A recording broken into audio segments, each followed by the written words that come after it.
let's get one thing out of the way. I love Assassin's Creed 2, and while it's not my favorite AC game, I'll be lying to you if I told you it wasn't a very, very close second. Hey, lurido porco! Ezio, my friend. Ah! People often praise AC2 for its amazing story, the assassination missions and stealth gameplay, and while that's all completely justifiable, what made me fall in love with this game were the cities.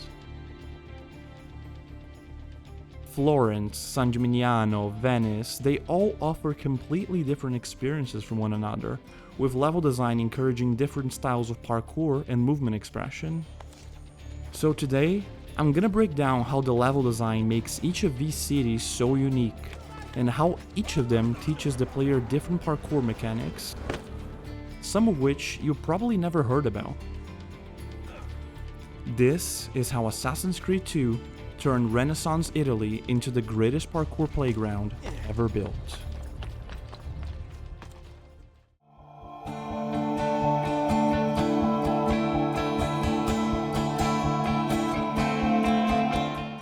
Florence acts as the game introduction to traversal, offering a modestly scaled city with buildings rarely exceeding 3 stories. This makes it accessible and unintimidating for new players. But don't mistake this for boring, because the city's layout provides enough density for creative movement, with narrow streets and major landmarks that make you want to explore every single corner. The risk of death stays low, but it's not absent, so failure doesn't feel punishing, and as you grow in confidence, so does your mastery in the core mechanics of parkour. The buildings are perfectly spaced for learning catch ledges, with walls designed for clean wall runs that build your confidence step by step. During the very first mission of the game, you race against your brother, Federico Auditore. You watch Federico using parkour starters and poles to ascend from the streets to rooftops in mere seconds. The genius is in how Florence parkour mechanics mirror Ezio's emotional growth. The same buildings that once felt challenging start feeling like extensions of your own body. The Duomo serves as Florence's masterpiece of educational level design. It's your first major climbing challenge in the game, but it's generous with handholds and patient with mistakes. Every ledge feels deliberate, every surface climbable for a reason, and when you finally reach the top and sink that viewpoint, Jesper Kid's music swells as the camera sweeps across the city. You are ending one of the many chapters in Ezio's journey.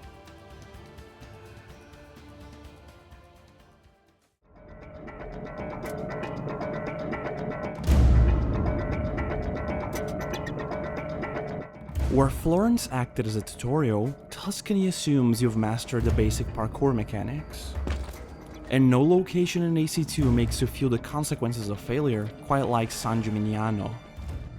The level design represents a fundamental escalation in AC2's difficulty curve.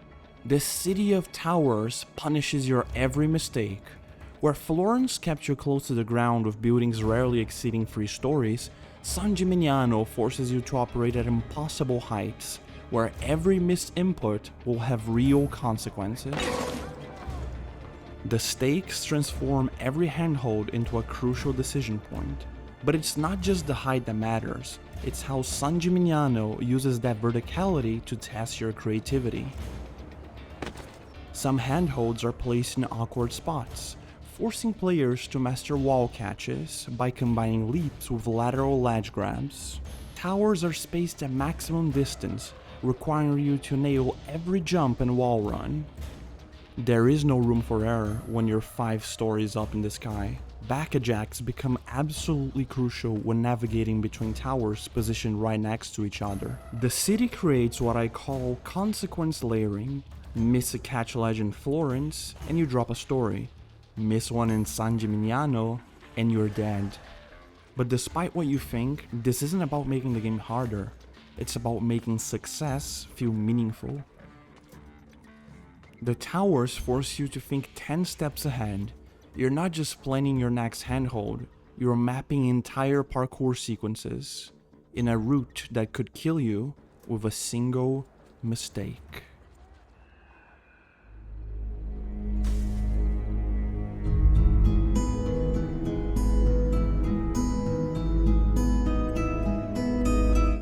Monteriggioni offers a striking reversal, not just in elevation, but also in emotional tone. Where Tuscany forces you to operate at the edge of failure, Monteriggioni grounds you in safety. Its buildings rarely exceed 2 stories, streets are wide, climbs are forgiving, and falls, when they do happen, don't send you back to square one. The first time you explore the city, movement feels basic. The rooftops aren't trying to challenge you, they're giving you room to breathe. And that way, the city functions almost like a metaphor for Ezio himself. Young, untested, not yet fully formed. But Monteriggioni isn't static. As you invest Florence into renovations, restoring blacksmiths, tailors, and mines, the city itself becomes more complex. New parkour routes emerge not from narrative progression, but from your own economic investment. Previously blank walls suddenly sprout footholds. What was once a scaffolding is now a whole new building. The city grows more vertical, more connected, but not because the game is ramping up difficulty, but because you've rebuilt the space to support your advanced movement. It's a rare moment in Assassin's Creed 2. Unlike Florence or San Gimignano, where the city challenges you, Monteriggioni adapts to you. In a game defined by movement, this isn't a filler city. It instead becomes your personal training ground. The first time you scramble the villa walls, you might fumble or fall. But hours later, returning from missions that had you scaling death-defying towers, you glide across the city effortlessly.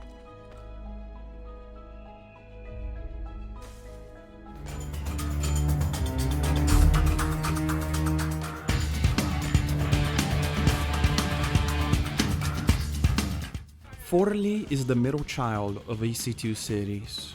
Players often forget the place even exists, and honestly, for good reason. Half the place is flooded, while the other half features architecture with walls that simply refuse to play nice with standard parkour mechanics. But what if I told you that Forlì's architectural design teaches players the most powerful parkour move in Assassin's Creed history?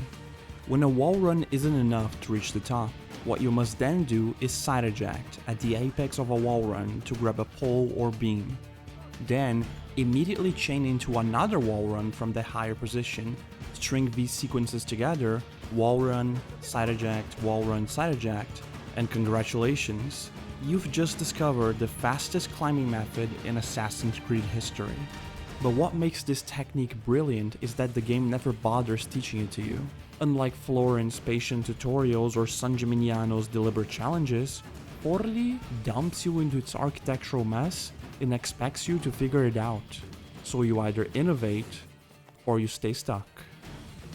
Despite being underused in the campaign, Forlì accidentally teaches the most important lesson about AC2's parkour system.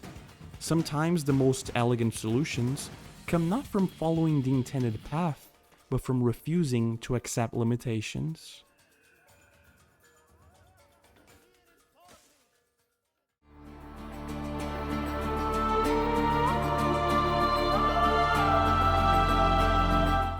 Venice. It's brilliant.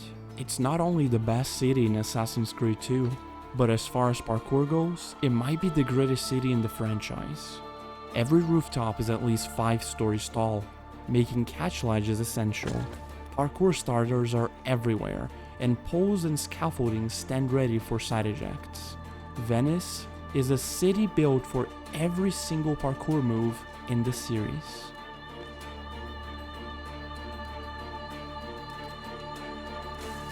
But what makes Venice even better is the fact that it introduces not 1, but 2 new moves to the game.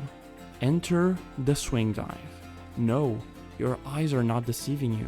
The iconic move from Assassin's Creed Unity is actually all the way back in Assassin's Creed 2, and most players don't even know it exists. Which is a shame because it's not only, in my opinion, the coolest move in the franchise, but it's also extremely useful when doing controlled descents. To perform a swing dive, all you have to do is find a pole that's between 2 and 3 stories below you, look at it, get a running start, and jump.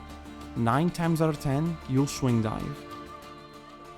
But there's more. In one of the later missions of the game, Venice introduces the climb leap. By pointing up, Pressing jump and then catch ledge, players are able to reach impossible heights. And when combining this with wall runs, you can scale buildings in seconds. This is a city that demands you to be more thoughtful, more precise, more aware of consequences, making Venice the perfect stage to demonstrate everything you've mastered across Renaissance Italy.